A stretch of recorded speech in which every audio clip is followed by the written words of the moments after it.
और summary lecture जब भी आता है मैं बार बार एक चीज बताता हूँ कि ये बच्चा उन लोगों के लिए नहीं है जो मैं ये बोल रहा हूँ एसिड बेस की थ्योरी में सबसे पहले 3 थ्योरीज आती हैं। कौन कौन सी? Arrhenius theory. आर्हेनियस थ्योरी क्या है? ये फॉर्मूला, जनरल फॉर्मूला दे दिया कि H जब भी हाइड्रोनियम आयन अपने पास जब भी आएगा वो इस फॉर्म में एग्जिस्ट करेगा। एसिड्स जो होते हैं सॉवरिन टेस्ट होते हैं, changes blue litmus to red. Bases क्या होते हैं? Bitter in taste, changes red litmus to blue. Sir अगर मैं बात करूं एसिड बेस की थ्योरी के साथ तो यहीं पर एक कॉन्सेप्ट आता है स्ट्रॉन्ग इलेक्ट्रोलाइट और वीक इलेक्ट्रोलाइट। हेलो बच्चों, क्या हाल चाल? तो कैसी चल रही है सबकी पढ़ाई लिखाई? हाँ भैया, तो अब आयनिक क्लोरीन का समरी लेक्चर आज करने वाले हैं। और समरी लेक्चर जब भी आता है मैं बार बार एक चीज़ बताता हूँ कि ये बच्चा उन लोगों के लिए नहीं है जो डायरेक्ट एग्जाम हॉल में, मतलब सॉरी, जिन लोगों ने कोई पूरा चैप्टर नहीं पढ़ा और सीधा सीधा समरी लेक्चर देख लें। अगर आपको चैप्टर थोड़ा बहुत भी आपने क्लास में किया है और खासकर मतलब जिस टेक्निक से या जिस तरीके से हमने पढ़ा है उस तरीके को आपको पता है तो आप इस समरी लेक्चर का भरपूर यूटिलाइजेशन कर सकते हैं एग्जाम हॉल से पहले। मतलब जो कोशिश है फिजिकल केमिस्ट्री के जो भी 9 चैप्टर 10 चैप्टर जो भी हैं अपने पास, आप 9 से 10 घंटे में इस समरी लेक्चर का यूटिलाइज करके कर सकते हैं। और उसके बाद सिर्फ और सिर्फ क्वेश्चंस करने होंगे, लेकिन ये तभी फायदेमंद होगा खासकर इन सब चैप्टर्स के लिए, आयनिक इक्विलिब्रियम इन सब चैप्टर्स के लिए खासकर तभी फायदा होगा जब आपने ये पूरी क्लासेस अटेंड करी हैं। कोई सोचे कि नहीं यार मैंने क्लास अटेंड नहीं करी, मैं डायरेक्ट पहुंच जाता हूँ। हाँ, आपको आना चाहिए, थोड़ा बहुत बेसिक्स आना चाहिए, तो यहाँ पर आप ज़्यादा अच्छे से कर सकते हो। जरूरी नहीं कि हाँ मेरे से ही पढ़ा होना चाहिए, किसी से ही पढ़ा हो, लेकिन हाँ आना जरूर चाहिए, ठीक है? क्योंकि ऐसा नहीं होगा अरे सर आयनिक क्लोरीन का तो बेसिक्स ही नहीं, इसमें समरी लेक्चर है, ऑब्वियस बेसिक्स नहीं आएंगे, ठीक है ना? तो चलो शुरू करते हैं आयनिक क्लोरीन का समरी लेक्चर। आयनिक क्लोरीन में अगर मैं पूरे चैप्टर को डिवाइड करूं तो टोटल हम लोग 4 पार्ट में डिवाइड करते हैं। सबसे पहली चीज acid base theory. Acid base theory के अंदर ही पहले तो डिफरेंट टाइप ऑफ एसिड और बेस आ गए कि यार एसिड होगा, ये बेस होगा। अब इनऑर्गेनिक में स्ट्रॉन्ग एसिड स्ट्रॉन्ग बेस आपको बता दिया जाता है, प्लस आपको थोड़ा बहुत अब आइडिया हो जाता है कि अमोनिया का जो बेस होता है वो वीक बेस होता है, और बाकी जो मेटल्स, जो एस ब्लॉक के मेटल्स हैं उनके जो बेसिस होते हैं वो स्ट्रॉन्ग बेसिस होते हैं। कार्बन का एसिड वीक एसिड होता है। ध्यान सुनिएगा ये सारी चीजें बेटा, ये यही पे साथ साथ में अब दिमाग में याद करते चलना है, क्योंकि एग्जाम हॉल में यही छोटी छोटी चीजें याद आएंगी। ध्यान सुनिएगा, मैंने बोला कार्बन के एसिड्स क्या होते हैं? वीक एसिड होते हैं। अमोनिया का जो बेस होता है वो वीक बेस होता है। और अगर ध्यान से सुने तो हमारे पास अमोनिया के बेस के बाद और जो एस ब्लॉक के मेटल्स के हाइड्रोक्साइड्स होते हैं वो जनरली क्या होते हैं? स्ट्रॉन्ग बेस होते हैं। तो ये बेसिक बात है। अब यही सब चीजें पूरे चैप्टर में पहला पार्ट एसिड बेस थ्योरी आता है, उसी के अंदर हम पीएच कैलकुलेशन भी चालू कर देते हैं। पीएच कैलकुलेशन करते हैं, पीएच के अंदर चीजें सीखते हैं कि किसी का भी पीएच पीओएच कैसे निकालना होता है। सेकंड पार्ट आता है, इसमें सेकंड पार्ट हम लोग बोल देते हैं कि वीक एसिड वीक बेस का pH calculation. Third part buffer solution, fourth part salt hydrolyse, fifth part solubility product. ये 4-5 पार्ट में ये पूरा चैप्टर होता है। ओके, तो चलो स्टार्ट करते हैं। फॉर्मूला शीट देखते हैं, आखिर इस चैप्टर में हमने क्या क्या किया हुआ है ये चीजें देख लेते हैं, और थोड़ा आराम से, और लेकिन हाँ थोड़ा सा स्मार्टली। यहाँ न्यूमेरिकल्स नहीं है, लेकिन न्यूमेरिकल्स आपको करने हैं। इस वीडियो को देखने के बाद आपको जाके पीवाईक्यूज सारे के सारे अटेम्प्ट करने हैं, और जो भी पीवाईक्यूज जेई मेंस तक मैं बोल सकता हूं कि आप इसके बाद इसके बाहर कुछ भी नहीं आएगा, ठीक है ना? हाँ, जेई एडवांस के क्वेश्चंस थोड़े अच्छे लेवल के होते हैं, तो मैं ये नहीं बोल सकता कि उसकी प्रैक्टिस अलग लेवल पे चाहिए, लेकिन हाँ जेई मेंस तक के क्वेश्चंस अगर आपने क्लास अटेंड करी है, समरी लेक्चर देख लिया, तो आराम से बिंदास होकर जाके अटेम्प्ट कर लीजिए, कोई दिक्कत नहीं, ठीक है? चलिए स्टार्ट करते हैं हम लोग अपना समरी लेक्चर। आयनिक इक्विलिब्रियम का फॉर्मूला शीट है क्या? मेरा नाम सबको पता ही है, ठीक है? अरे मैं ये लिख देता हूँ, पता है इसलिए लिख दिया कि पता चला टेलीग्राम पे ये सर्कुलेट हो रहा है। यार कुछ क्रेडिट दे दिया करो, जो भी टेलीग्राम पे सर्कुलेट करते, कोई दिक्कत नहीं यार, हम टीचर्स को बस यही चाहिए होता और कुछ नहीं, ठीक है ना? बाकी अलग सर ने बहुत ध्यान रखा हुआ है, तो टेंशन मत लो बस। हाँ ये नाम इसमें मत हटाया करो यार, लिख दिया करो, ठीक है? चलो मैं ये बोल रहा हूँ एसिड बेस की थ्योरी में सबसे पहले 3 थ्योरीज आती हैं। कौन कौन सी? Arrhenius theory. आर्हेनियस थ्योरी क्या है? तो सर एसिड होता है जो H+ देता है, कहां पर? वाटर के अंदर। ध्यान सुनिएगा, वाटर के अंदर, वाटर मतलब एक्वस सॉल्यूशन के अंदर। According to Arrhenius sir acid जो H+ देता है, बेस जो OH- देता है, लेकिन ये सब कुछ वाटर में। और उन्होंने वाटर को क्या मान लिया था? वाटर को उन्होंने क्या मान लिया था? न्यूट्रल मान लिया था। ध्यान रखना, आर्हेनियस ने वाटर को क्या माना था? न्यूट्रल माना था। एसिड वो जो H+ देगा पानी में, बेस वो जो OH- देगा पानी में। यहां पर कोई बेसिस आज के टाइम पे हमें पता है ये एसिड बेस की ये चीज सारी सही नहीं है, लेकिन हाँ उन्होंने 1-2 चीजें अच्छी बताई कि H+ जो होगा पानी के अंदर, जरूरी नहीं कि H+ की फॉर्म में एग्जिस्ट करेगा, H+ पानी साथ कंबाइन होकर H3O+ बना सकता है, H3H5O2+ बना सकता है, H2O कंबाइन होकर क्या बना देगा? H2O कंबाइन होकर क्या बना देगा? H7O3+ बना सकता है। सर ये फॉर्मूला, जनरल फॉर्मूला दे दिया कि H जब भी हाइड्रोनियम आयन अपने पास जब भी आएगा वो इस फॉर्म में एग्जिस्ट करेगा। जरूरी नहीं अपने पास H प्लस ऐसे ही एग्जिस्ट करे, ऐसे भी हो सकता है, ऐसे भी हो सकता है, ऐसे भी हो सकता है। कहीं भी आप जब देखोगे इक्विलिब्रियम में कहीं भी H3O प्लस को फटाफट हम H प्लस ले लेते हैं। क्यों? क्योंकि H प्लस ही तो H3O प्लस होता है। H3O प्लस प्लस छोड़ो, ये भी H प्लस ही है शायद। तो वाटर के मॉलिक्यूल से जितना कंबाइन करेगा, ये आर्हेनियस ने एक बात बोली कि H प्लस ऐसे एग्जिस्ट करता है पानी के अंदर, और ये आज भी सही है। इसके ऊपर क्वेश्चंस आ जाते हैं कि which are the following hydronium ion exist और not. Sir similarly OH minus, OH minus अकेला एग्जिस्ट करेगा, अच्छी बात है। वो चाहे तो वाटर के साथ कंबाइन होके H3O2 माइनस, वाटर के साथ कंबाइन होके ये H5O3 माइनस, ये वाटर के साथ कंबाइन होके H7O4 माइनस। यहां पर हम एक ट्रिक क्या निकालते हैं कि जितना वाटर है उसका डबल करो, -1 कर दो। यहां पर जितना ऑक्सीजन है उसका डबल करो, +1 कर दो। यहां सब अल्केन अल्कीन अल्काइन वाले टाइप फार्मूला, एक हाइड्रोनियम आयन का और हाइड्रोक्साइड आयन का एक जनरल फार्मूला एग्जाम हॉल में दिमाग में रखिएगा। और मैं इसको रटने के लिए भी नहीं बोलता, अगर एग्जाम हॉल में क्वेश्चन आया तो ये सीक्वेंस लिखना बहुत ही आसान होगा आपके लिए। हाँ, याद रखिएगा, अकॉर्डिंग टू आर्हेनियस वाटर क्या था? न्यूट्रल था। वाटर क्या था? न्यूट्रल था। वाटर क्या होता है? न्यूट्रल होता है अकॉर्डिंग टू आर्हेनियस। ये सारी थ्योरी इन्होंने एक्सप्लेन करी कहां पर? पानी के अंदर। लेकिन अब यार तुम्हें ही पता है बहुत सारी रिएक्शंस होती हैं जो एसिड बेस की रिएक्शन, जो बिना वाटर के भी हो जाती हैं। तो आर्हेनियस बेचारा फेल होने लगा, और उस टाइम पे कौन आया? ब्रॉन्स्टेड-लॉरी थ्योरी, या इसी को कंजुगेट एसिड बेस थ्योरी भी बोल देते हैं। ब्रॉन्स्टेड-लॉरी ने क्या बोला कि भैया वाटर के अंदर ही देने वाले को नहीं बोलेंगे एसिड। सर वाटर के अंदर नहीं, एसिड जो होगा जो H प्लस किसी भी टाइप के सॉल्यूशन में दे दे, मतलब उसको हम लोग क्या बोल देंगे? प्रोटॉन डोनर बोल देंगे। कहीं भी H प्लस दे दे, H प्लस मतलब प्रोटॉन, एक ही इलेक्ट्रॉन था चला गया, प्रोटॉन बचा, तो ये H प्लस जहां भी दे दे उसी को क्या बोल देंगे? एसिड। और बेस किसको बोलेंगे? जो H प्लस कहीं भी एक्सेप्ट कर ले, कहीं भी H प्लस एक्सेप्ट कर ले, उसी को क्या बोल देंगे? बेस बोल देंगे। तो सर एसिड क्या है? जो H प्लस एक्सेप्ट करता है। बेस क्या है? जो H प्लस, सॉरी एसिड क्या है? जो H प्लस देता है। और बेस क्या है? जो H प्लस एक्सेप्ट करता है। एसिड अगर H प्लस देता है तो वो किस में कन्वर्ट कर जाता है? कंजुगेट बेस में। वो किस में कन्वर्ट कर जाता है? कंजुगेट बेस में। बेस अगर H प्लस लेता है तो वो किस में कन्वर्ट हो जाता है? कंजुगेट एसिड में। कंजुगेट बेस को Cb से रिप्रेजेंट करेंगे, कंजुगेट एसिड को Ca से रिप्रेजेंट करेंगे। ये एक बात बताइए, ये जितने भी H प्लस दे रहे हैं पानी के अंदर, वो किसी सॉल्यूशन के अंदर भी दे सकते हैं। मतलब ये बड़ा टर्म है। तो यहां पर एक लाइन लिखी हुई है, all Arrhenius acids are Bronsted acids. Reverse is not true, all Bronsted acids are not Arrhenius acid. पानी के अंदर जो H प्लस दे रहा है वो ऑब्वियस आर्हेनियस एसिड है, लेकिन कहीं और भी दे रहा है वो भी एसिड कहलाएगा। तो याद रखिएगा ये सारे एसिड इस कैटेगरी में भी आ जाएंगे। तो ये स्टेटमेंट बेस्ड क्वेश्चन के लिए भी ध्यान रखिएगा। आज के टाइम पे असरसन रीजन इन सबके क्वेश्चंस बढ़े हैं, तो उसके अंदर ये सब भी आ सकते हैं पक्का। तो ये दो थ्योरी आई मेरे पास कि आर्हेनियस थ्योरी होगी। सर आर्हेनियस थ्योरी के हिसाब से पानी के अंदर ब्रॉन्स्टेड एसिड, ब्रॉन्स्टेड-लॉरी की थ्योरी के हिसाब से जो H प्लस देगा उसको एसिड, और जो OH माइनस दे, जो H प्लस एक्सेप्ट करेगा उसको क्या बोल देंगे? Brønsted base. पक्का। सर यहां पर एक बहुत बड़ा टर्म आपने केमिकल इक्विलिब्रियम से रिलेट करना है। जितना स्ट्रॉन्ग एसिड होगा सर, रिएक्शन का इक्विलिब्रियम कांस्टेंट जितना हाई होता है फॉरवर्ड डायरेक्शन में, बैकवर्ड आते टाइम उतना ही वीक हो जाता है, उतना ही कम हो जाता है। अगर जाते टाइम 100 है तो बैकवर्ड करेंगे तो 1/100 हो जाएगा। तो जितना स्ट्रॉन्ग एसिड होगा उतना ही उसका वीक कंजुगेट बेस होगा, जितना वीक एसिड होगा उसका उतना ही स्ट्रॉन्ग कंजुगेट बेस होगा। सर देख लो, सेम फॉर बेस भी बोल सकते हैं कि बेस अगर स्ट्रॉन्ग है तो उसका कंजुगेट एसिड क्या होगा? वीक होगा। वीक अगर एस बेस है तो उसका स्ट्रॉन्ग कंजुगेट एसिड होगा। पक्का। तो ये देख लीजिएगा, ये आर्हेनियस थ्योरी से आया।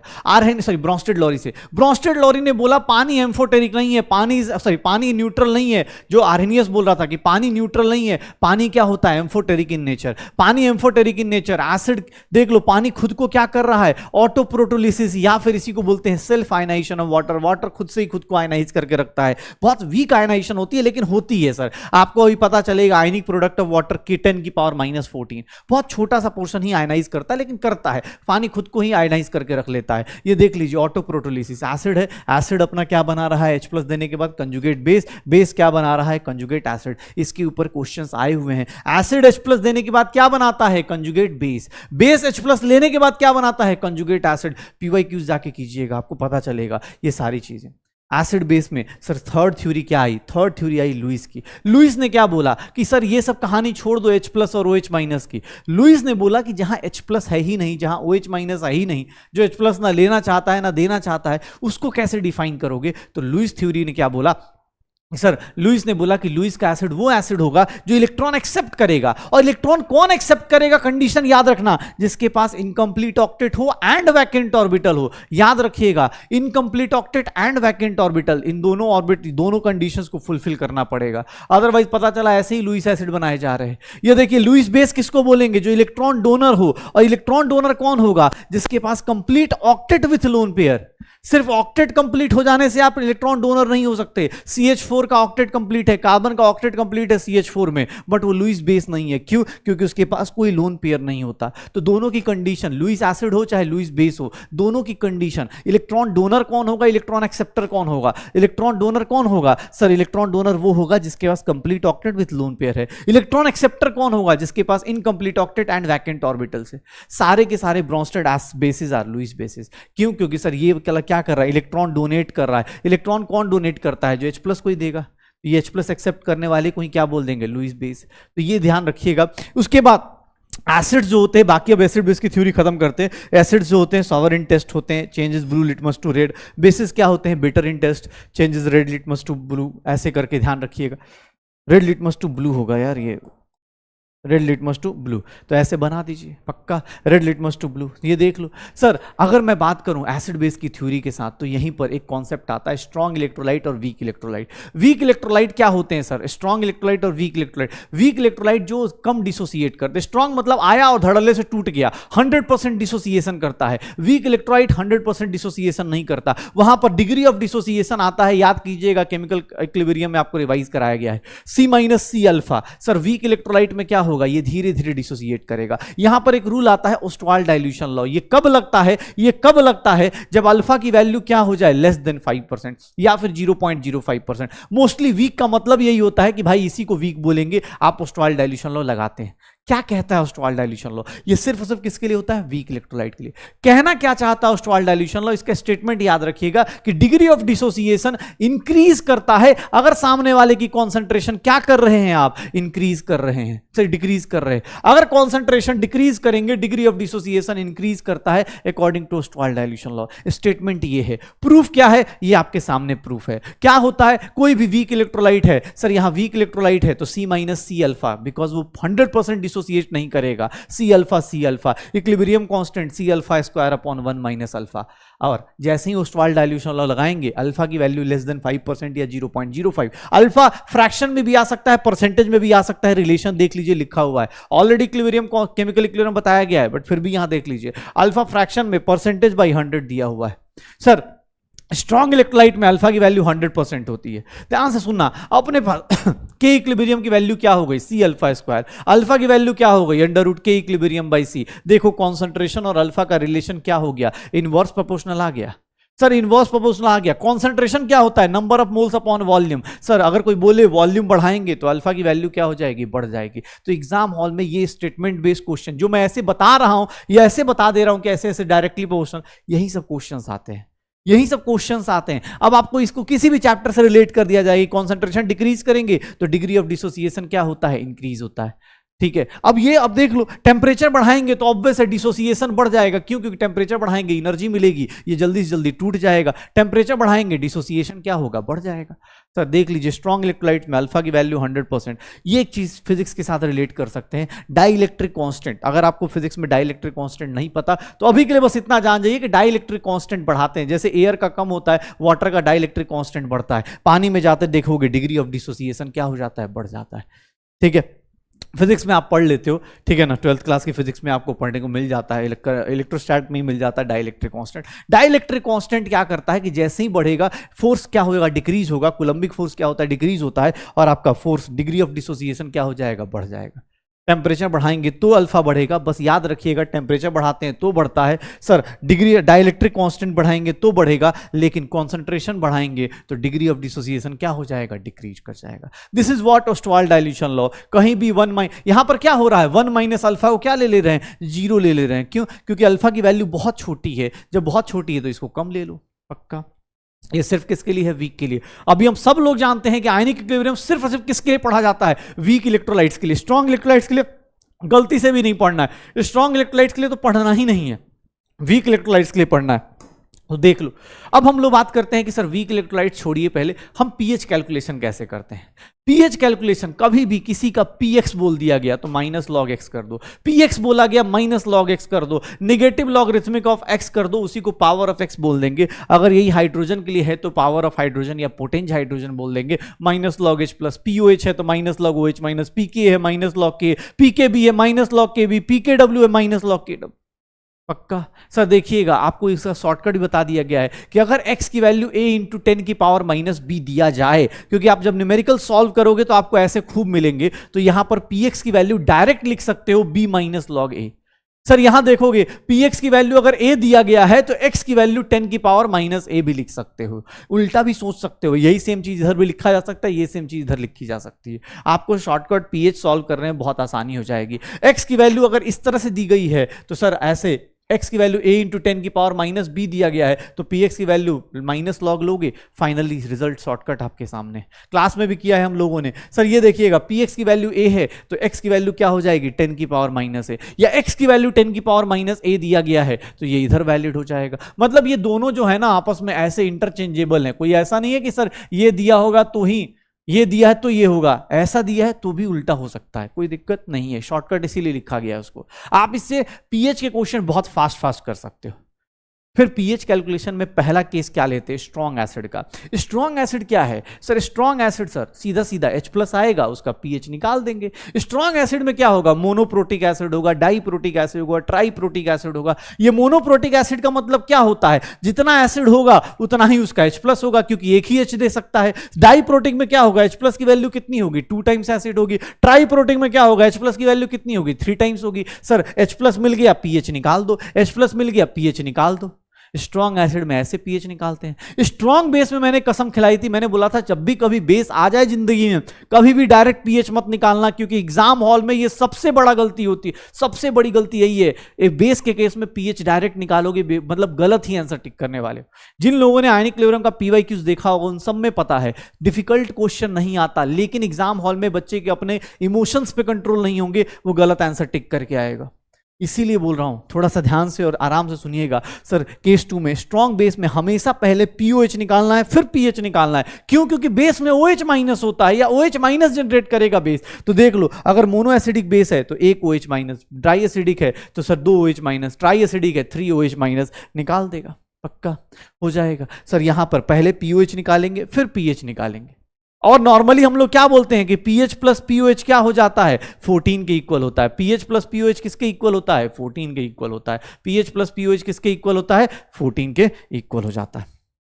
वाटर का केस, भाई साहब वाटर का केस याद रखिएगा। और मेरा ये मानना है कि वीक एसिड वीक बेस का क्वेश्चंस बाकी आ चुके हैं, ये सब केसेस थोड़े कम आ रहे हैं, मतलब बहुत टाइम हो गए, जल्दी ही आ सकते हैं, तो प्लीज थोड़ा अलर्ट मोड पे सुनिएगा। वाटर के केस में क्या होता है, मोलरिटी ऑफ प्योर वाटर की वैल्यू याद रखनी है। क्यों, क्योंकि सर 1 लीटर पानी 1 kg पानी के बराबर होता है, उसकी जो मोलरिटी निकालेंगे, नंबर ऑफ मोल्स निकालेंगे, 1 kg में कितना होता है 55.55।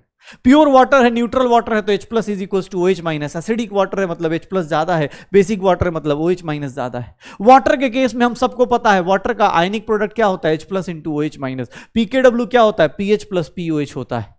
pKw क्या होता है, इसको सॉल्व करेंगे, pKw pH प्लस pOH होता है। रूम टेम्परेचर पे ये वैल्यू याद रखनी है और आपको इसी के ऊपर क्वेश्चंस करने हैं। Kw इज 10 की पावर माइनस 14, pKw क्या हो गया, शॉर्टकट देख लीजिए, Kw 10 की पावर माइनस a है तो pKw क्या हो गया a। जो शॉर्टकट आपको बताया वही शॉर्टकट यूज करवा रहा हूं। देख लो, Kw की वैल्यू 10 की पावर माइनस 14, pK कितना हो गया, pKw कितना हो गया 14, डायरेक्ट शॉर्टकट यूज करो। 10 की power minus 14 H plus OH minus, ये आप न्यूमेरिकल्स के लिए यूज कर सकते हैं रूम टेम्परेचर पे। ऐसे नहीं कोई टेम्परेचर दिया है तो हमेशा कंसीडर किसको करना है, रूम टेम्परेचर को करना है। कोई टेम्परेचर नहीं दिया गया है तो रूम टेम्परेचर पे करना है। अगर ध्यान सुनिएगा, अगर प्योर वाटर है मतलब H प्लस और OH माइनस बराबर होगा तो Kw की वैल्यू क्या होगी, H plus into OH minus, दोनों बराबर है तो H प्लस का स्क्वायर या OH माइनस का स्क्वायर। अगर प्योर वाटर है तो H प्लस और OH माइनस की इक्वेशन किसके इक्वल हो जाएगी, अंडर रूट Kw की।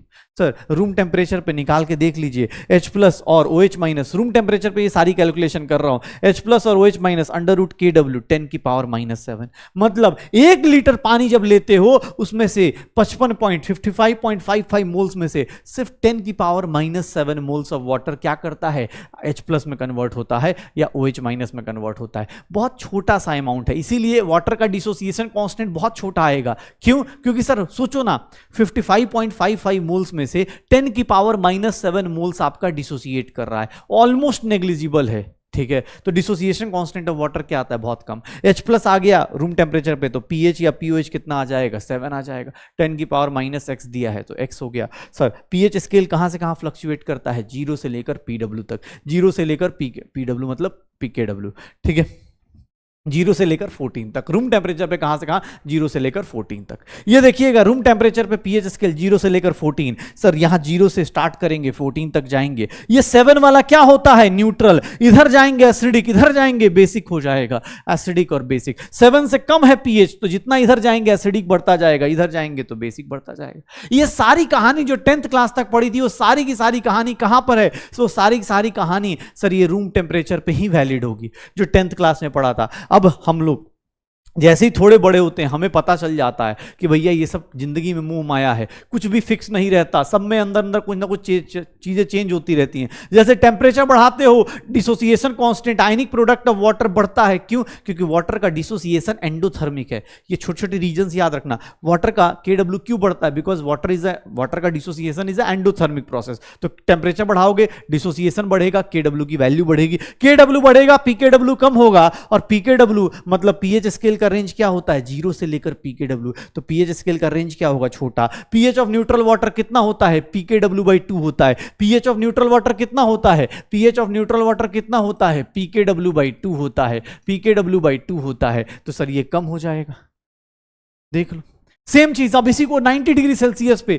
बस एक एग्जांपल याद दिलाई जा रही है कि 90 डिग्री सेल्सियस पे जाएंगे तो टेम्परेचर देख लीजिए बढ़ा, KW की वैल्यू 10 की पावर -12, PKW की value 12, H plus OH minus क्या होता है, अंडर रूट ऑफ KW क्या होगा, 10 की power -6। pH of neutral water कितना हो जाएगा, 6। pH स्केल का रेंज कितना होगा, 0 से लेकर 12। pH स्केल छोटा हो गया, टेम्परेचर बढ़ा रहे हैं, pH स्केल श्रिंक कर रहा है, तो ये छोटी छोटी लाइंस देख लीजिएगा, ठीक है। pH स्केल श्रिंक कर रहा है, पता चला ये छोटा छोटा क्वेश्चन दिया जा रहा है कि सर टेम्परेचर बढ़ाने में pH स्केल छोटा होता है, तो pH स्केल का ऐसे फिजिक्स के साथ रिलेट कर दे कि pH स्केल का लेंथ जो होता है वो सर सिकुड़ जाता है, pH का जो स्केल होता है कपड़े का होता है, जल जाता है, क्या होता है भाई, ये सब कोई लॉजिक नहीं है। pH स्केल छोटा होने का रीजन क्या है, KW की वैल्यू का बढ़ना, PKW का कम होना, बस सीधा सीधा रीजन याद रखिएगा। ऐसा क्यों हो रहा है, बिकॉज वाटर का डिसोसिएशन एंडोथर्मिक प्रोसेस है, पक्का। ये देखिए सर केस 4, देखिए वाटर हो गया, स्ट्रॉन्ग एसिड हो गया, स्ट्रॉन्ग बेस हो गया। अगर अब कोई भी अगर सॉल्यूशन लेते हैं उसको अगर डाइल्यूट कर दिया जाए तो उसका pH पे क्या फर्क पड़ने वाला है, ध्यान सुनिएगा। जब भी डाइल्यूशन या कॉन्सेंट्रेशन का टर्म यूज किया जाए तो आपको मोल कॉन्सेप्ट से सिखाया जाता है कि M1V1 = M2V2। जब भी डाइल्यूट करेंगे आप किसी को तो M1V1 = M2V2 करने वाले, डाइल्यूशन या कॉन्सेंट्रेशन ऐसे चेक करते हैं, M1V1 = M2V2। मोलारिटी बढ़ेगी, ऑब्वियस है, वॉल्यूम क्या हो जाता है, कम, वॉल्यूम बढ़ता है तो मोलारिटी क्या हो जाती है, कम। ये सारी चीजें हमने मोल कॉन्सेप्ट में कर रखी है। अगर वॉल्यूम 10 टाइम्स बढ़ाया, मोलारिटी 10 टाइम्स कम हो जाएगी। एकदम एक दूसरे को देखना नहीं चाहते, एकदम एक दूसरे के अपोजिट चल रहे होते हैं, भैया वॉल्यूम ज्यादा हुआ मोलारिटी कम हो जाएगी, ऐसी वाली हालत है, ठीक है, ये वाली हालत है। डाइल्यूशन करेंगे pH क्या होता है, बढ़ता है, क्योंकि आपकी कॉन्सेंट्रेशन क्या होती है, कम होती है। डाइल्यूशन करेंगे pH क्या होगा, डाइल्यूशन इंक्रीज करेंगे तो क्या हो जाएगा, pH अपने पास क्या हो जाएगी, इंक्रीज करती जाएगी, pH की वैल्यू क्या होगी, इंक्रीज होती जाएगी। H प्लस कम होगा, pH बढ़ जाएगा। सर यहां देख लीजिए ध्यान से, ये 3 केसेस बहुत इंपॉर्टेंट है। कौन कौन से, अगर H प्लस और OH माइनस की वैल्यू ग्रेटर देन 10 की पावर -6 है, देखो अगर किसी एसिड या किसी बेस से जो H प्लस मिल रहा है उसकी वैल्यू ग्रेटर देन 10 की पावर -6 है, तो we neglect H plus and OH minus from water. Water का H प्लस और OH माइनस को हम लोग क्या करते हैं, नेग्लेक्ट कर देते हैं, क्योंकि वाटर कितना H प्लस देगा, कितना OH माइनस देगा, 10 की पावर -7। उसके रेस्पेक्ट में ये वैल्यूज क्या होती है, ज्यादा होती हैं, इसीलिए पानी को नेग्लेक्ट कर दिया जाता है। लेकिन अगर पानी मतलब जो एसिड है या बेस है उसके H प्लस और OH माइनस की कॉन्सेंट्रेशन इस रेंज में आती है तो उस केस में पानी का भी कंसीडर किया जाएगा, क्योंकि इस केस में पानी का H प्लस और पानी का OH माइनस उसके रिस्पेक्ट में कि नेग्लेक्ट नहीं किया जा सकता। तो ये सेकंड केस देख लीजिएगा। अगर आपका वैल्यू 10 की पावर -6 आपका एसिड है, वो 10 की पावर -6 से दे रहा है ज्यादा H प्लस, तो उसको फिर वाटर का क्यों कंसीडर करना है। लेकिन अगर इस रेंज में है तो उस रेंज में आपको वाटर का भी कंसीडर करना पड़ेगा। और ध्यान सुनना, अगर आपके H प्लस और OH माइनस की वैल्यू लेस देन 10 की पावर -9 है, मतलब एक ऐसा एसिड लिया, एक ऐसा बेस लिया जो 10 की पावर -9 से कम H प्लस दे रहा है, तो भैया वो एसिड के नाम पे या बेस के नाम पे कलंक है। उस केस में पानी का ही pH क्या हो जाएगा, पानी का ही pH या POH निकाल दीजिए। अब मान लो कोई एसिड इतना डाइल्यूटेड है कि पानी बोले कि भाई हम तुमसे ज्यादा एसिडिक है यार, तुमसे ज्यादा बेसिक है, मतलब पानी एकदम होता ना कि ऐसा निकल के बाहर आ जाए। अब ये एसिड और बेस दे रहा है कितना, लेस देन 10 की पावर -9, इसका काहे का pH काहे का POH, सीधा पानी का ही pH ले लो। और अगर एसिड और बेस कुछ ज्यादा ही कॉन्सेंट्रेटेड हो गया, मतलब H प्लस और OH माइनस की वैल्यू ग्रेटर देन 1m आ गई, उस केस में pH क्या आ जाएगा, नेगेटिव आ जाएगा। और pH नेगेटिव का मतलब हाईली कॉन्सेंट्रेटेड सॉल्यूशन, उस केस में pH और POH स्केल वैलिड नहीं होता है। उस केस में pH और POH स्केल वैलिड नहीं होता है, ये ध्यान रखिएगा। कभी भी आपको अगर आपकी H प्लस और OH माइनस की वैल्यू कॉन्सेंट्रेटेड ज्यादा हो गई या बोले कोई pH स्केल की वैल्यू नेगेटिव, तो इसका मतलब हाईली कॉन्सेंट्रेटेड सॉल्यूशन है और उस केस में pH की वैल्यू निकालने की जरूरत नहीं, pH स्केल को डिफाइन करने की जरूरत नहीं होती। हम जितना भी ये चैप्टर पढ़ रहे हैं ये सब वीक के लिए पढ़ रहे हैं, स्ट्रॉन्ग के लिए हम नहीं पढ़ते। ये हमारी मजबूरी है कि अब वीक पढ़ने से पहले स्ट्रॉन्ग को जानना है, अदरवाइज कोई और दिक्कत नहीं आनी चाहिए। ध्यान सुनिएगा, अगर मैं मिक्सचर ऑफ एसिड्स करता हूं, मिक्सचर ऑफ एसिड्स कर रहा हूं, अगर दो स्ट्रॉन्ग एसिड्स मिलते हैं तो उनके molarity of mixture, H plus of mixture कैसे निकालूंगा, N1V1 plus N2V2 divide by V mixture. Normality हम सबने पढ़ रखा है, नॉर्मलिटी हम सबने या तो मोल कॉन्सेप्ट में या रेडॉक्स रिएक्शन में पढ़ रखा है, तो कहीं भी आप कहीं से भी रिलेट कर लीजिए, N1V1 plus N2V2 divide by V mixture. H plus of mixture निकाल लीजिएगा, क्यों, क्योंकि जब दो एसिड्स मिलेंगे दोनों के H प्लस आएंगे डिवाइड बाई टोटल वॉल्यूम, और फिर जैसे ही H प्लस ऑफ मिक्सचर आया pH ऑफ मिक्सचर निकाल सकते हैं। दो बेस आए तो भी आप ऐसे ही pH निकाल सकते हैं। बस याद रखिएगा बेस के केस में क्या बोला था, OH माइनस निकालना है, क्योंकि बेस हमेशा OH माइनस देगा। गलती से ये दिमाग में रखना ही मत, बच्चों बस बता तो रहा हूं, आप जब न्यूमेरिकल सॉल्व करोगे ना आप यही गलती करोगे। मैं तुम्हें लिख के दे रहा हूं, तुम एक जो होता है ना कि आप जब एग्जाम के पास जाते हो तो आप क्या करते हो, अपने छोटे छोटे पॉइंट्स बनाते हो। उसमें एक सबसे बड़ी गलती होती है कि जब आयनिक इलेक्ट्रॉन का क्वेश्चन करोगे, ध्यान से पढ़ना, मैं लिख के दे रहा हूं भैया, पेपर में आयनिक इलेक्ट्रॉन का क्वेश्चन इजी ही आएगा, बस फंसोगे कहां, ये छोटी छोटी गलतियों पे। पता चला POH निकाल के आंसर टिक मार देंगे, क्योंकि ऑप्शन भी देते हैं। बदमाशी ये भी तो होती है, ऑब्जेक्टिव एग्जाम है ना, ऑप्शन भी दिखता है, तो गलती से ही मत करना। ये स्ट्रॉन्ग बेसिस हैं, जब भी मिक्स होंगे ऑब्वियस है बेस मिक्स होगा तो क्या मिलेगा, OH माइनस मिलेगा। पहले OH माइनस मिक्सचर का निकालेंगे, सेम तरीके से N1V1 plus N2V2 divide by V mixture. Normality लेंगे, बिकॉज नॉर्मलिटी आपको पता है, नॉर्मलिटी और मोलैरिटी का रिलेशन आपको पता है, normality is nothing molarity into n factor. फिर उसके बाद POH ऑफ मिक्सचर लेंगे, माइनस लॉग OH मिक्सचर होगा, और pH ऑफ मिक्सचर तब आएगा 14 माइनस 10। ध्यान से देख लीजिएगा। जो लोग भूल चुके हैं कि नॉर्मलिटी क्या होती है, मैं आपको बता दूं कि normality is nothing molarity into n factor. और n फैक्टर एसिड्स के केस में क्या होता है, कितना H प्लस दे रहा है, और बेस के केस में क्या होता है, जितना OH माइनस दे रहा। n factor is nothing molarity into n factor. पक्का ये देखिएगा।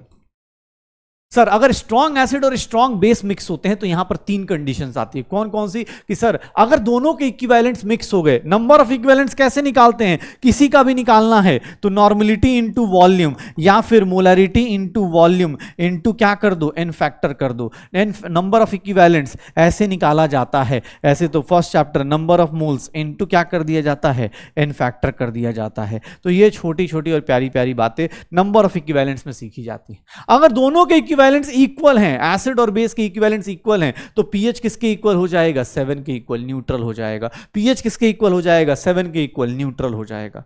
क्यों, क्योंकि दोनों एसिड और बेस एक दूसरे को काट के खत्म कर देंगे, बचेगा क्या, सिर्फ पानी बचेगा। एसिड और बेस, अगर स्ट्रॉन्ग एसिड और स्ट्रॉन्ग बेस हैं, दोनों के इक्विवेलेंट्स इक्वल हैं, H प्लस और OH माइनस इक्वल है, तो उस केस में वाटर का ही pH होगा। लेकिन अगर एसिड का ज्यादा हो गया, अगर एसिड का ज्यादा हो गया तो ऑब्वियस एसिड का इक्विवेलेंट ज्यादा है तो H प्लस ऑफ मिक्सचर निकालिए। कैसे निकालेंगे सर? एसिड के number of equivalents minus base के number of equivalent divide by total volume, फिर पीएच ऑफ मिक्सचर निकाल दीजिए। अगर बेस के ज्यादा हो गए, नंबर ऑफ इक्विवेलेंट्स बेस के ज्यादा हो गए तो फिर उस केस में याद रखिएगा OH minus of mixture NbVb minus NaVa divide by Va plus Vb। POH mixture क्या होगा? Minus log OH minus mixture. POH ऐसे निकालेंगे, फिर पीएच ऑफ मिक्सचर 14 माइनस 10 कर देंगे।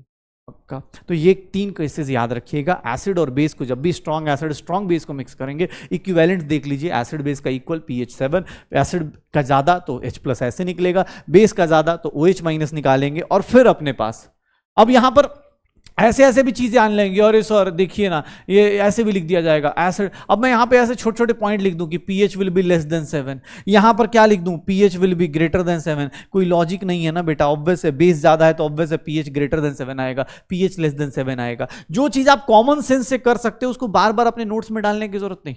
नोट्स में वो चीज डालो जिसको बार बार आपको रिपीट करना है।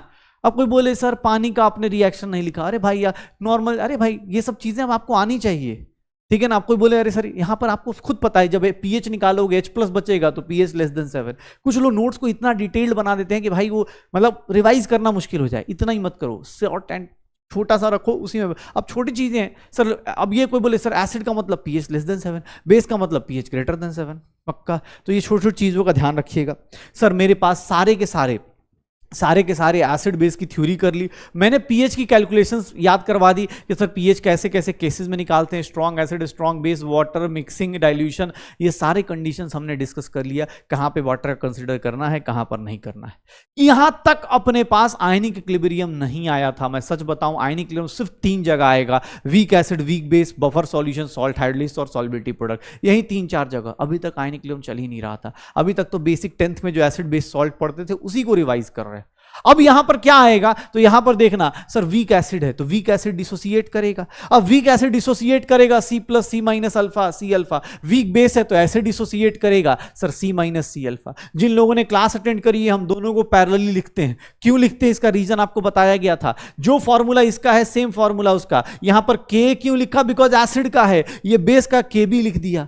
और ये K और Kb किसके लिए आता है? एग्जाम हॉल में ट्रिक यही होता है। अगर कोई एसिड का K लिखा है मतलब समझ जाना वो वीक एसिड है। अरे भूल जाओ, नहीं याद कि कौन सा स्ट्रॉन्ग एसिड है कौन सा स्ट्रॉन्ग बेस है, वीक एसिड है, कोई फर्क नहीं पड़ता। K दिया है किसी का, सामने वाला वीक एसिड है। Kb दिया मतलब सामने वाला वीक बेस है। स्टॉल डाइल्यूशन लगाओगे K की वैल्यू क्या हो जाएगी? 1 माइनस अल्फा को 0 मान लेंगे, सॉरी मतलब नेग्लेक्ट कर देंगे। K की वैल्यू क्या हो जाएगी? C alpha. अल्फा की वैल्यू क्या हो गई? Under root K by C। What is H plus? C into alpha. H plus क्या होगा? C into alpha. Sir alpha की वैल्यू डाल दो अंदर, under root K into C आएगा। pH की वैल्यू ऐसे निकाल दो सर, या तो इस डायरेक्ट फॉर्मूले से चाहे H प्लस आ गया तो pH निकाल देना, जरूरी नहीं कि इस फॉर्मूले को ही यूज करना है। यहां देखो ध्यान सुनना, बेस है तो Kb आया, अल्फा आया, सर यहां पर क्या आएगा? OH माइनस आएगा। याद रखिएगा बेस के केस में कभी H प्लस नहीं आता, क्या आता है? OH minus. शॉर्टकट में लोग इतना ज्यादा भूल जाते हैं, बार बार बोल रहा हूं बेस के केस में हमेशा POH लेना है। देख लो POH आएगा 7 Kb माइनस। अगर ये pH निकालना है, अगर pH निकालना है तो 14 माइनस POH कीजिएगा। सर ये ध्यान रखिएगा 14 माइनस POH करना है। तो स्टॉल डाइल्यूशन लॉ जब भी आपको बोला जाए इस तरह से यूज करना है, ठीक है। ये वीक एसिड और वीक बेस, इसके ऊपर भरे पड़े होंगे क्वेश्चन। बेटा एग्जाम हॉल में आयनिक इक्विलिब्रियम का अगर कोई क्वेश्चन आता भी है ना, सीधा सीधा formula based, mono acidic base है, मोनो एसिडिक बेस है, मोनोप्रोटिक बेस है, एक एक H प्लस की ही कहानी आएगी। अगर 2 H प्लस होता तो यहाँ 2C अल्फा होता, इक्वेशन पूरी चेंज हो जाती। तो याद रखिएगा एग्जाम हॉल में ज्यादा से ज्यादा weak acid mono acidic base पूछेगा या मोनोप्रोटिक बेस पूछेगा, एसिड पूछेगा।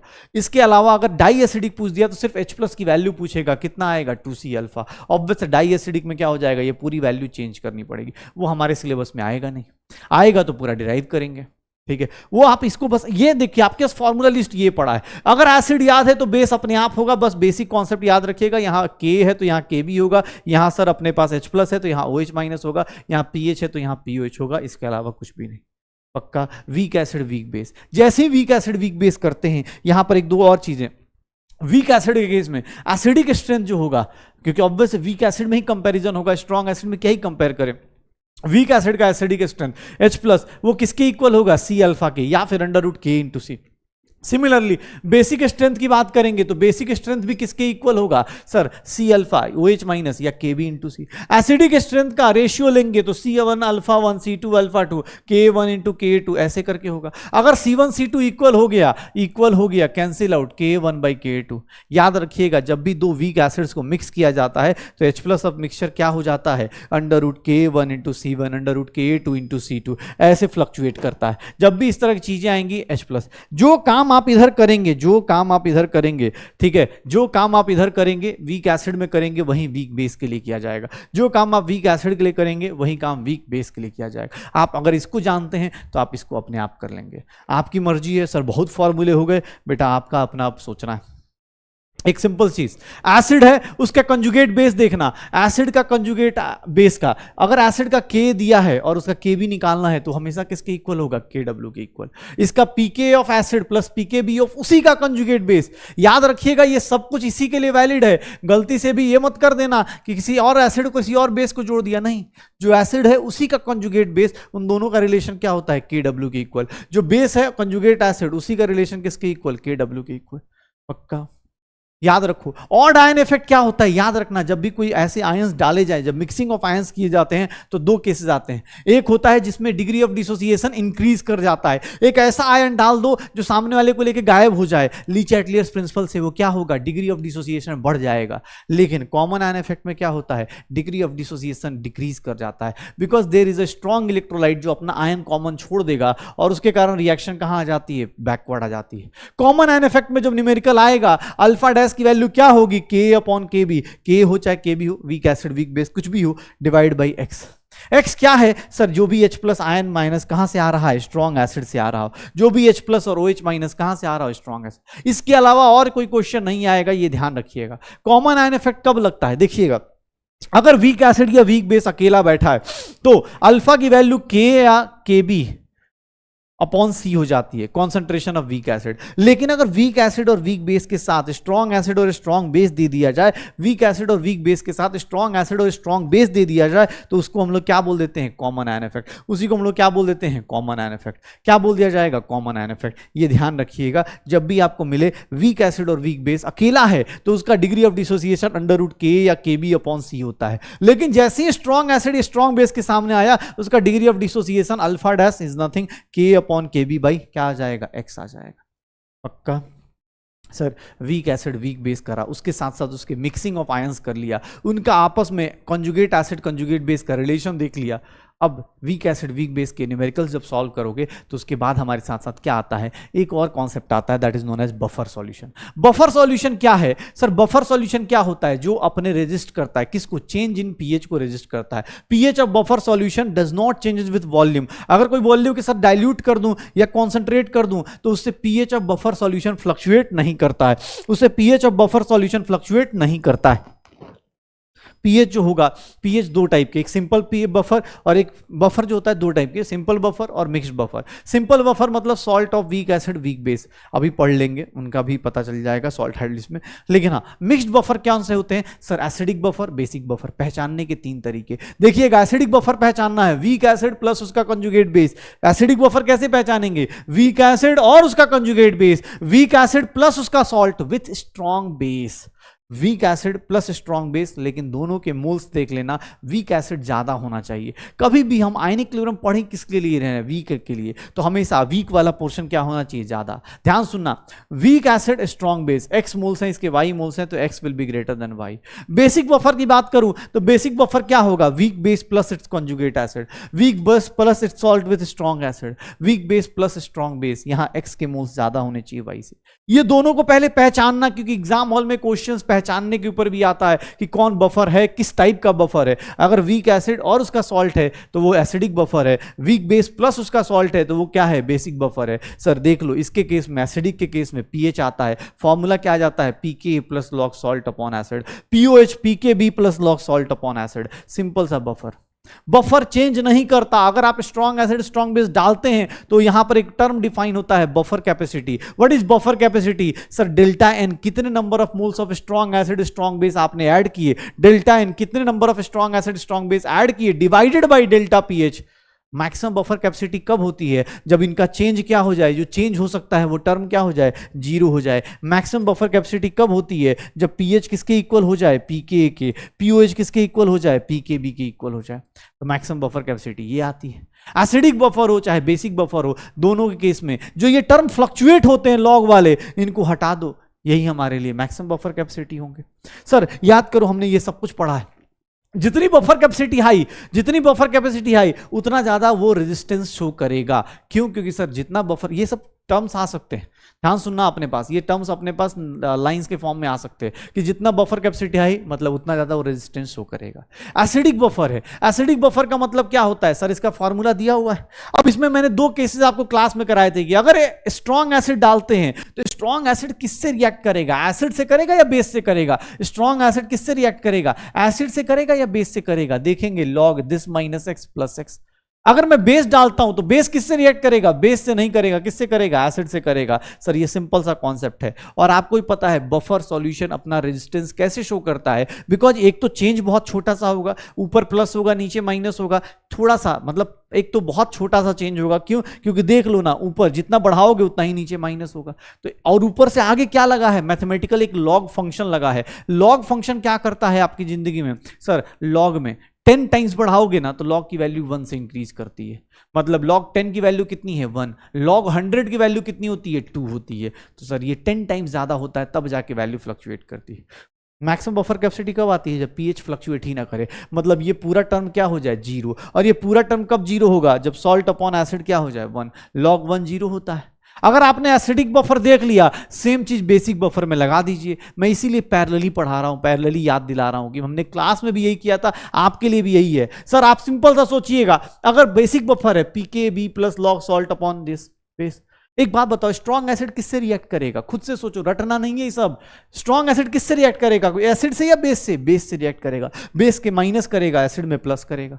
अगर मैं स्ट्रॉन्ग बेस डालता हूं तो बेस बेस से रिएक्ट नहीं करेगा, किससे रिएक्ट करेगा? एसिड से। इसमें से माइनस, ये क्या हो गया? प्लस। मैक्सिमम बफर कैपेसिटी कब आएगी? सर ये पूरा टर्म क्या हो जाए? जीरो। सर ये कब जीरो होगा? जब इसकी वैल्यू क्या होगी? 1 होगी।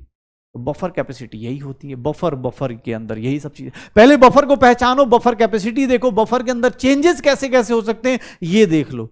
और बफर पता है, आपको ही पता है, बफर का एक रेंज होता है, उसके बाहर गए तो बफर बर्बाद हो जाता है, बफर डिस्ट्रॉय हो जाता है। बफर का अपना रेंज है। बफर का क्या रेंज है? एसिडिक बफर का रेंज देखिएगा। सर ये मैक्सिमम बफर कैपेसिटी चल रही है, इसके इधर -1 तक और इधर +1 तक, बस इतना ही तक बफर काम करता है। इसके इधर गए तो बफर बर्बाद, उसके उधर गए तो बफर बर्बाद। ये देख लो। सर ये कब आएगा? -1 कब आएगा? जब सॉल्ट अपॉन एसिड की वैल्यू 1/10 हो जाए।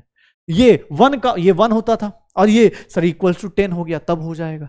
तो सर आपका जो बफर है वो इतना ही रेशियो तक क्या करेगा? इतने ही रेशियो तक क्या रहने वाला है? वो बराबर, मतलब बफर काम कर पाएगा। उसके ज्यादा हुआ तो भी बर्बाद, इससे कम हुआ तो भी बर्बाद। बेसिक बफर में भी सेम चीज, जो एसिड के लिए पढ़ेंगे वही बेस के लिए पढ़ेंगे। या पीएच पीओएच देखेंगे, पीकेबी -1 या पीकेबी +1। कर लो एसिडिक बफर बेसिक बफर, पक्का हो जाएगा सर, श्योर हो। देखिएगा sir, weak acid weak base करा, वीक एसिड वीक बेस के साथ साथ कॉमन एन इफेक्ट पढ़ा। फिर हम लोग कहाँ आ गए कि सर अगर इसका कंजुगेट बेस प्रेजेंट है या कहीं इसका मतलब सॉल्ट प्रेजेंट है तो बफर बनेगा। अब यहां पर अगर सॉल्ट ही दिया है तो सॉल्ट हाइड्रोलिसिस क्या होता है? देखो, acid plus base salt plus water बनाता है। कोई भी जिंदगी या कोई भी सॉल्ट पकड़ लो भाई, उसमें कटायन जो होता है ना वो कहां से आता है? बेस से। और एनायन जो होता है वो कहां से आता है? एसिड से। याद रखिएगा, acid gives anion, base gives cation, ये ध्यान रखिएगा। वीकर पार्ट हमेशा याद रखना, हाइड्रोलिसिस का मतलब इक्विलिब्रियम में जाना, वीकर पार्ट ही हमेशा इक्विलिब्रियम में जाएगा। कोई स्ट्रॉन्ग पार्ट इक्विलिब्रियम में कभी नहीं जाता, कि स्ट्रॉन्ग पार्ट कभी इक्विलिब्रियम नहीं करता, वो तो आएगा सीधा सीधा रिएक्शन करेगा। वीकर पार्ट क्या करता है? सोचता है कि यार करूं कि ना करूं। जैसे अभी बहुत सारे लोग सोचना शुरू कर देते हैं इस चैप्टर तक आते आते कि यार अब पढ़ूं कि क्या करूं, मतलब छोड़ दूं या तैयारी क्या करूं, ये सब चीजें आना, मतलब वीकर पार्ट ही मजे लेते। स्ट्रॉन्ग बनना तो सीधा सीधा फाइट करेगा ना यार, जो होगा देखा जाएगा। वीकर पार्ट देखो, वीकर पार्ट क्या करेगा? सोचेगा। अब देखो, स्ट्रॉन्ग एसिड स्ट्रॉन्ग बेस का सॉल्ट है, 4 टाइप के सॉल्ट आएंगे, strong acid strong base. Sir इसमें कोई वीकर पार्ट नहीं है, ना एनायन पार्ट वीकर है ना कटायन पार्ट वीकर है, दोनों एसिड स्ट्रॉन्ग बेस भी स्ट्रॉन्ग। सर इसका कोई हाइड्रोलिसिस नहीं, इसका पीएच क्या होगा? 7। इसका लिटमस पेपर पे कोई इफेक्ट नहीं। क्यों? क्योंकि न्यूट्रल है। लेकिन अगर स्ट्रॉन्ग एसिड और वीक बेस हो गया, एक पार्ट बेस वो हो गया, एक पार्ट आपका क्या हो गया, एक पार्ट आपका वीक हो गया, तो यहां वीकर पार्ट क्या जाएगा, बेस का पार्ट कौन सा था, कैटायनिक पार्ट। कैटायनिक पार्ट आपका वीकर है तो उसका मतलब वही हाइड्रोलिसिस करेगा। हाइड्रोलिसिस कैसे करेगा, देखो कैटायन क्या करेगा, H+ देगा। सर इसका pH क्या होगा, <7 होगा। क्यों, क्योंकि स्ट्रॉन्ग एसिड पार्ट है। सर ये ब्लू लिटमस को किस में कन्वर्ट कर देगा, रेड में। लेकिन अगर उल्टा हो जाए, week acid plus strong base हो जाए, week acid plus strong base हो जाए, आपकी बार कौन सा पार्ट वीकर है, एनायनिक पार्ट वीकर है। एनायनिक पार्ट वीकर है मतलब एनायन हाइड्रोलिसिस में जाएगा। अब की बार pH क्या होगा, >7 बिकॉज बेस का पार्ट स्ट्रॉन्ग है, pH >7। एनायन कैसे हाइड्रोलिसिस में जाता है देख लीजिए। ये देखिएगा अगर दोनों ही पार्ट वीकर हो गए, week acid plus weak base का सॉल्ट है, उस केस में both cations and anions undergoes hydrolysis, और दोनों के दोनों जाएंगे ये अलग लेवल पर। इसी को क्या बोलते थे, इसी को हम लोग क्या बोलते थे, सिंपल बफर। मतलब ये जिंदगी में अलग ही लेवल पे मोक्ष की प्राप्ति करके बैठे हैं। इनका pH जल्दी फ्लक्चुएट ही नहीं करता, कॉन्सेंट्रेशन कुछ भी कर लीजिए, अभी इनकी फॉर्मूले देखेंगे, इनका कॉन्सेंट्रेशन चेंज ही नहीं करेगा, कॉन्सेंट्रेशन पे चेंज ही नहीं करेगा कुछ भी, देखेंगे हम लोगों के पास। ध्यान सुनिएगा, यहां पर एक वर्ड यूज होगा H। H is nothing, degree of hydrolysis, जैसे डिग्री ऑफ डिसोसिएशन था। KH क्या होता है, हाइड्रोलिसिस कांस्टेंट। पहले इन दोनों सॉल्ट्स को साथ साथ देखिएगा, क्योंकि यहां पर कोई ना कोई एक ही पार्ट वीकर है, वहां पर बेस वीकर है, यहां पर एसिड वीकर है। सर यहां कौन सा पार्ट हाइड्रोलिसिस में जाएगा, बेस का पार्ट, B+ कैटायन हाइड्रोलिसिस होगा। C- अल्फा के बदले CH लिखेंगे, CH लिखेंगे, CH लिखेंगे। KH की वैल्यू क्या होगी, CH² 1 - H। यहां पर KH की वैल्यू KW/KB क्यों लिखा, बिकॉज वीकर पार्ट कौन सा है, बेस है, इसलिए KH की वैल्यू KW/KB हो गई। सेम चीज आप इसके लिए अप्लाई करेंगे, यहां पर देखिए K लिखा है, KW/K क्यों लिखा, बिकॉज यहां एसिड वीक है। जो पार्ट वीकर होगा, degree of hydrolysis constant KW/that part हो जाएगा। यहां बेस वीक है तो KB कर दिया, यहां एसिड वीक है तो K कर दिया। अब स्टॉल डाइल्यूशन लगाइए, 1 - H को क्या करेंगे, नेग्लेक्ट कर देंगे। KH की वैल्यू क्या हो गई, CH²। H की वैल्यू क्या हो जाएगी, √KH/C। KH की वैल्यू पुट कर दो, KW/KB × C। जो काम आप उधर करेंगे सेम काम इधर करते रहिए, बस वहां KB के बदले यहां क्या लिखना है, K। वहां H+ आ रहा है, CH, यहां KH × C, √this।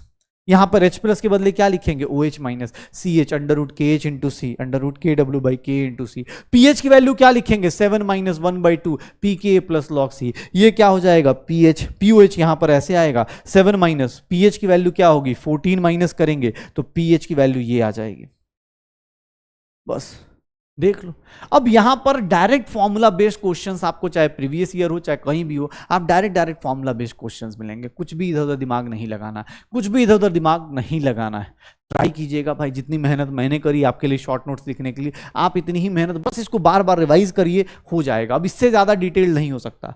देखिएगा अगर वीक एसिड और वीक बेस है, मतलब सर ये क्या करेगा, दोनों ही पार्ट क्या जाएंगे, सर दोनों ही पार्ट क्या करेंगे, हाइड्रोलिसिस करेंगे। देखो ना, कैटायन एनायन दोनों ही हाइड्रोलिसिस कर रहे हैं, दोनों में से C- CH CH CH CH। Sir देखेंगे कॉन्सेंट्रेशन पर डिपेंड ही नहीं करेगा। KH की वैल्यू H² 1 - H का होल स्क्वायर। KH की वैल्यू डिपेंड ही नहीं कर रही कॉन्सेंट्रेशन पे, no dependence on concentration, concentration पे डिपेंड ही नहीं करेगा, इसलिए क्या हो जाता है, बफर सॉल्यूशन। ये देखिएगा सर यहां पर दोनों पार्ट वीकर है तो KW को कौन डिवाइड करेगा, K × KB कर दिया जाएगा, KW को ये डिवाइड किया जाएगा। सर यहां पर देखिएगा KH की वैल्यू क्या होती है, H²। H की वैल्यू ऑस्ट्रॉल डाइल्यूशन लगाएंगे, 1 - H क्या हो जाएगा, नेग्लेक्ट करेंगे, KH की वैल्यू H², H की वैल्यू √KH/C। H+ निकालने जाएंगे तो √KW × K/KB। और इसका pH का भाई अब पूछा गया है, लगातार क्वेश्चन आता है सीधा सीधा, जहां पर दोनों ही PK - PKB कर दीजिएगा, PK - PKB। मैं तो अल्फाबेटिकल रूल याद रखता हूं, A - B करना है, कुछ लोग उल्टा भी कर देते हैं, इसलिए बोल रहा हूं A - B, acid minus base. अच्छा कोई पूछे सर कौन सा पार्ट वीक होगा, कौन सा पार्ट स्ट्रांग होगा, कैसे पहचाने, तो कुछ नहीं, जो भी एग्जाम हॉल में जो भी K और KB दिया हुआ है या PK दिया है, K या KB किसके लिए डिफाइंड था, वीक के लिए। तो जो चीज दी है ना, मतलब समझ जाना वही क्या है, वीक है। मतलब अगर K या KB या PK या PKB की वैल्यू दी है तो वो पार्ट मेरा क्या होगा, वीक होगा। बस यही ट्रिक है, अगर दोनों पार्ट दिया है तो मतलब दोनों पार्ट ही क्या है, वीक है। तो सॉल्ट हाइड्रोलिसिस में कुछ नहीं है भैया, सॉल्ट है 4 टाइप के सॉल्ट हैं। एक टाइप का सॉल्ट तो पहले ही हमने क्या करा, उसका pH 7 कर दिया। स्ट्रॉन्ग एसिड स्ट्रॉन्ग बेस में कोई पार्ट हाइड्रोलिसिस कर नहीं रहा, जिसमें वीकर पार्ट है वही हाइड्रोलिसिस करेगा। ये दोनों एसिड्स, दोनों सॉल्ट हमने पैरेलली देख लिए, क्योंकि ये दोनों सॉल्ट्स हम लोग पैरेलली पढ़ेंगे। और इसके बाद वाला जो सॉल्ट है ये रहा, ये वाला सॉल्ट अपने पास ऐसे कर लिया जाएगा, इसमें पीएच की वैल्यू ऐसे फ्लक्चुएट होती है। बाकी ये रहा, इस पे कुछ भी, इसमें कॉन्सेंट्रेशन का कोई रोल ही नहीं है, ना पीएच कैलकुलेशन में, ना एच प्लस में, ना कहीं भी कॉन्सेंट्रेशन है ही नहीं। ये सॉल्ट ऐसा, इसीलिए इसको क्या बोल देते हैं, सिंपल बफर। ये सिंपल बफर सॉल्यूशन है, इसको फर्क नहीं पड़ेगा। पक्का? देखो हमारे पास बफर सॉल्यूशन हो गया, सॉल्ट हाइड्रोलिसिस हो गई, वीक एसिड वीक बेस हो गया। जैसे ही ये खत्म करते हैं हमारे पास आते हैं सॉल्बिलिटी प्रोडक्ट। सॉल्बिलिटी प्रोडक्ट क्या है, बहुत सिंपल सा कॉन्सेप्ट है। होता क्या है, सॉल्बिलिटी प्रोडक्ट क्या होता है, किसके लिए डिफाइंड होता है, स्प्रिंगली सॉल्युबल सॉल्ट के लिए। मतलब ऐसे सॉल्ट जिनकी सॉल्बिलिटी लेस देन 0.01 m होती है, मतलब सॉल्बिलिटी क्या होनी चाहिए, कम होनी चाहिए, तो इक्विलिब्रियम आएगा। अदरवाइज इक्विलिब्रियम क्यों आएगा, ये कब, सॉल्बिलिटी प्रोडक्ट क्या है सर, कुछ नहीं, वही सेम चीज अपने पास। KSP की वैल्यू क्या होती है sir, concentration of A plus into B minus, ऐसे लिख दीजिए। इसी को हम लोग क्या बोल देते हैं, इक्विलिब्रियम पे सॉल्बिलिटी प्रोडक्ट। सर AX BY है, कोई फर्क नहीं पड़ता, कोई भी। देखो यहां पर इसका ना आगे क्या लगा है X, तो इसकी सॉल्बिलिटी कितनी टाइम्स कर दो, XS, पावर कितना कर देना X। इसके आगे क्या लगा है Y, इसकी सॉल्बिलिटी Y टाइम्स, पावर क्या हो गया Y, लगा दो, KSP आ जाएगा। KSP जैसे ही पढ़ते हैं, बहुत सिंपल सा है कि भैया इक्विलिब्रियम पे KSP डिफाइंड होता है। सर इसकी वैल्यू कांस्टेंट रहती है, इक्विलिब्रियम कांस्टेंट है भाई, डिफाइंड होगा, चेंज नहीं करेगा, सिर्फ और सिर्फ किस पे डिपेंड करेगा, टेम्परेचर पे। इक्विलिब्रियम कांस्टेंट बाकी सब चीजों को छोड़ दे तो सिर्फ टेम्परेचर पे डिपेंड करता है। ये केमिकल इक्विलिब्रियम में भी पढ़ा था हम लोगों ने। आयनिक प्रोडक्ट की बात करें तो एग्जैक्टली, अच्छा एक चीज और, सॉल्बिलिटी हमेशा, ये जितना भी सॉल्बिलिटी ले रहे हो हमेशा मोल्स पर लीटर में लेना, क्योंकि बेटा जितना भी आप डिफाइन करोगे मोल्स के टर्म में डिफाइन करोगे। अगर एग्जाम हॉल में ग्राम में दिया है तो उसको फटाफट मोल्स में कन्वर्ट करना, ग्राम में दिया है तो उसको फटाफट मोल्स में कन्वर्ट करना, मोल्स में कन्वर्ट कर लेना। सॉल्बिलिटी हमेशा मोल्स पर लीटर में आएगी।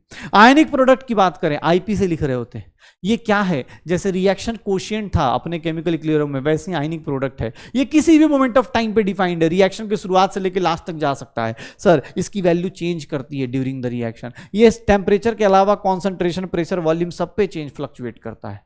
और यहां पर 3 कंडीशंस आती हैं, कौन कौन सी, अगर ionic product equals to KSP हो गया, फॉर्मूला सेम है, दोनों इक्वल हो गए, मतलब वो किसको रिप्रेजेंट कर रहे हैं, सैचुरेशन को रिप्रेजेंट कर रहे हैं, इक्विलिब्रियम को रिप्रेजेंट कर रहे हैं। अगर ionic product equals to KSP आ गया, मतलब इक्विलिब्रियम है या सैचुरेटेड सॉल्यूशन है। अगर ionic product less than KSP है, अनसैचुरेटेड सॉल्यूशन है। Ionic product greater than KSP है, मतलब प्रेसिपिटेट बनेगा। क्यों, क्योंकि सर ऑब्वियस आयंस ज्यादा बन चुके हैं, वो ज्यादा बन चुके हैं तो वो क्या करेंगे, प्रेसिपिटेशन शो करेंगे। न्यूमेरिकल सॉल्व करने के लिए अगर आपको बोला जाए तो प्रेसिपिटेशन आप कहां से मान लेते हो, सर प्रेसिपिटेशन कहां से स्टार्ट होगी, आयनिक प्रोडक्ट जैसे ही KSP को पार करेगा प्रेसिपिटेशन स्टार्ट होगी।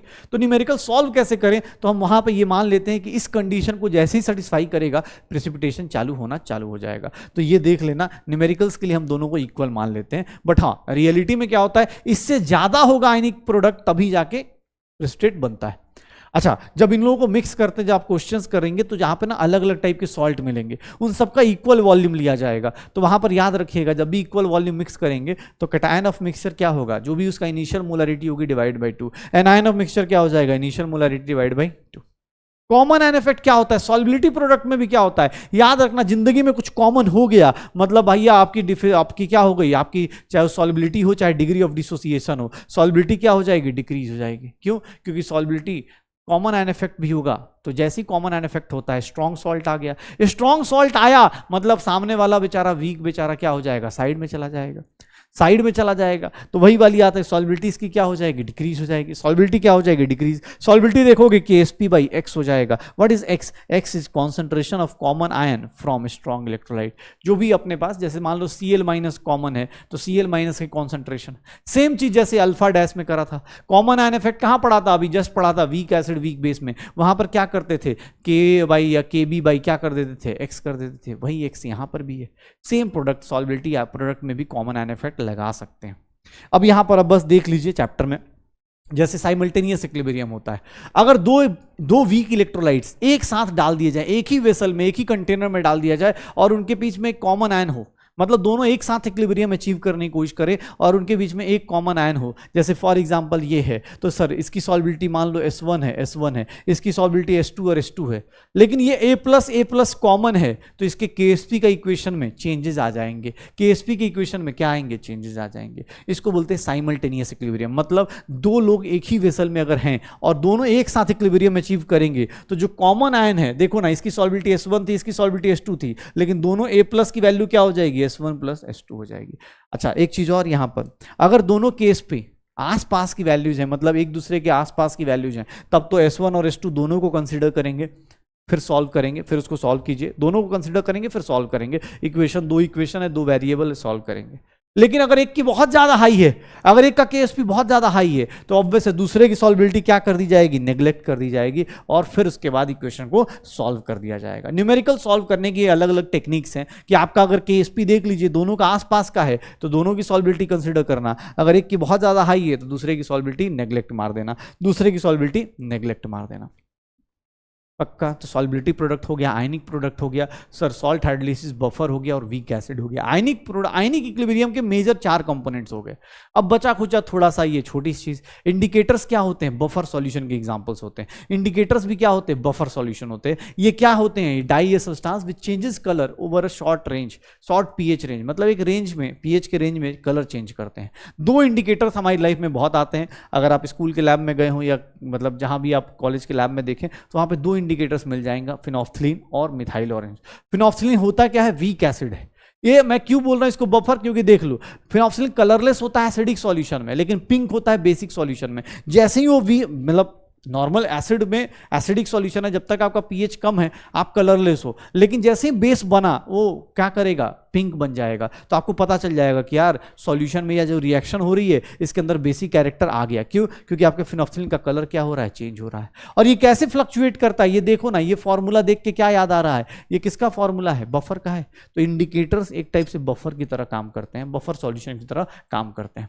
सेकेंड इंडिकेटर जो आपको पता होना चाहिए, मिथाइल ऑरेंज, ये वीक बेस होता है। पिंक और रेड होता है स्ट्रॉन्ग एसिडिक सॉल्यूशन में, येलो होता है बेसिक सॉल्यूशन में। बेस के केस में बेसिक कैरेक्टर जब ज्यादा होगा तो येलो होगा, एसिडिक कैरेक्टर जैसे ही ज्यादा हुआ इसका कलर पिंक से रेड की तरफ जाना शुरू हो जाएगा। तो ये क्या कहलाएगा, ये क्या कहलाएगा, मिथाइल ऑरेंज का इंडिकेटर्स। तो सर आयनिक इक्विलिब्रियम में, आयनिक इक्विलिब्रियम में मेजर अगर आपसे कोई पूछे, अगर आपसे मेरे से कोई पूछे तो आयनिक इक्विलिब्रियम में सारे फॉर्मूला, सारे के सारे मेजर पॉइंट्स इस समरी लेक्चर में कवर्ड है। अब आपके ऊपर है, इसको जितनी बार आप चाहें उतनी बार यूज करें। इस समरी लेक्चर को आप जितनी बार चाहें उतनी बार देखें, तब तक देखते रहें जब तक आपसे सारे फॉर्मूले याद नहीं हो जाते। अगर आप खुद से रिवाइज नहीं कर सकते, मुझे पता है, और बहुत सारे लोगों को ये स्ट्रगल होता है कि खुद से आपको 1 घंटे से कम में आपका रिवाइज पूरा करा दिया गया है। आपको बस क्या करना है, बार बार इस वीडियोज को देखना है, 2 टाइम्स स्पीड लगाइए, 3 टाइम्स स्पीड लगाइए, जो स्पीड लगाना लगा के, और फटाफट नोट्स पढ़े हैं, नोट्स से देख लीजिए। किसी को लगता है कि नहीं यार अब मुझे आ गया, तो आप नोट्स से भी देख सकते हैं। बस इन नोट्स में और ज्यादा कुछ गलतियां हो गई होंगी तो उसको मॉडिफाई कीजिए, कुछ और ऐड करना है तो उसको ऐड कीजिए।